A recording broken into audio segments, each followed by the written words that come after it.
Okay, what's up, guys? Today we are going to be talking about the Native American genocide and why you shouldn't feel guilty about it because it was inevitable anyway. It's one of those things where if someone didn't do it, someone else was going to do it, and here is why.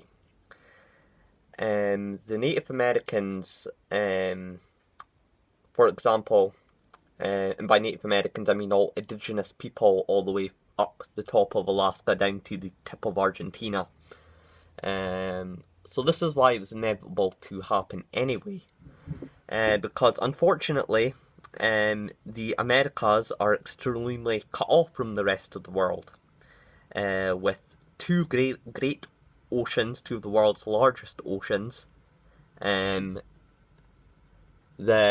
Atlantic and the Pacific, while the rest of the world, Europe, Africa and Asia, with the exception to Australia, are all sort of connected. You can walk from Sweden down to Nigeria if you wanted to, you can go from Nigeria up to Uzbekistan if you wanted to, and you can go from Uzbekistan to India if you wanted to. It was the advancement of naval technology that led people from the old world into the new world, but beforehand everything was done on camel caravans and horses. So people from the old world would not have connected with people from the new world anyway. So it meant people from the new world were isolated from all this knowledge and technology, and they wouldn't have grown anyway. Speaking of horses, the Native Americans never learned how to domesticate the horse. All their hunting was done on their legs. The Native Americans, this was all in the 15th century by the way, Egypt, Babylon, Mesopotamia, Rome, Greece, this was in the BC era, and they managed to domesticate the horse. And they managed to extract the ores from the earth to create silver, bronze, gold, iron, sort of metallic weapons like sharp swords and stuff. While the Native Americans were sort of using wooden clubs. So if they didn't get conquered by the Europeans, they would have got conquered by the Egyptians or the Babylonians or whatnot. If they had boats, that is. Because even ancient societies were still ahead of 15th century Americans. So it was inevitable to happen. It's just they weren't developed enough or advanced enough. Even sub-Saharan African tribes still had more knowledge than the Americans. So they were sort of doomed to go extinct anyway due to their failure to innovate, but that's not their fault because they're sort of in a hard position where they're cut off from the world. However, with that being said, it's sort of ironic now that a new world power is a power of today. In fact, probably the greatest power we have ever seen.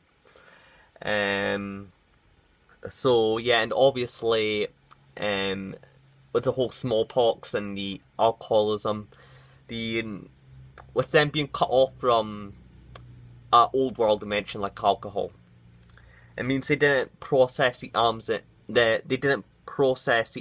to be able to digest alcohol and to process it, so they would have been vulnerable to alcohol anyway. The Chinese could have brought it over, the Japanese, the Indians, anyone could have brought that over and they would have still been vulnerable to it because they're not evolved for it. There are different physical differences between race. I know a lot of people don't like to admit it, but it is true. Smallpox, once again, they were cut off. They didn't build up immunity for it. Habitation is basically when a human is exposed to an extreme climate, or he is exposed to lots of a hostile environment like disease, and it means that it's survival of the fittest. It basically means that, I know I don't fully believe in it, but basically, this biology here, it basically means all the weaker ones die and all the stronger ones survive. So with all the smallpox, the people that in the old world that didn't have genetic immunity to it died off, and it meant the only people who were alive were the ones able to survive it and therefore able to reproduce and spread their genes and spread that DNA of being resistant to stuff like the plague, or being more resistant, because I don't think you can be fully resistant to it, but oh well. And obviously with hardmanship comes innovation, so when there was all this plague about, it sped up a huge boost in antibiotics and medicine, while the New World didn't have any of that. So there was no habitation, no survival of the fittest, no hardmanship in response to a hostile environment. So the Chinese, from the other direction, the Pacific Ocean, would have came and would have spread smallpox anyway, or another old world disease. Yeah, they would have been conquered anyway, and even the poorest societies in the old world were still past its medieval era, while the new world wasn't even past its ancient one, because they didn't even yet develop ancient technologies, you know, like the horse and speed and all that sort of things.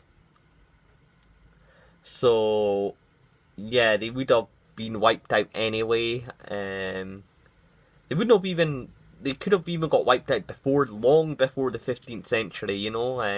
If the Romans developed ships to go longer to the Atlantic, they would have been conquered by the Romans instead of the Spanish or the British or whatnot. So, I don't think people should feel so guilty about this, because it was, fair enough, it was bad, but it was inevitable to happen anyway. Unfortunately, that is sort of history. Either conquer or be conquered, and the Native Americans, and it's not fully their fault, you know, it's just, they didn't get a fair share starting off in a very isolated place, you know. So, that's just my thoughts on that. So, yeah, anyways, I'll see you in the next one. Peace.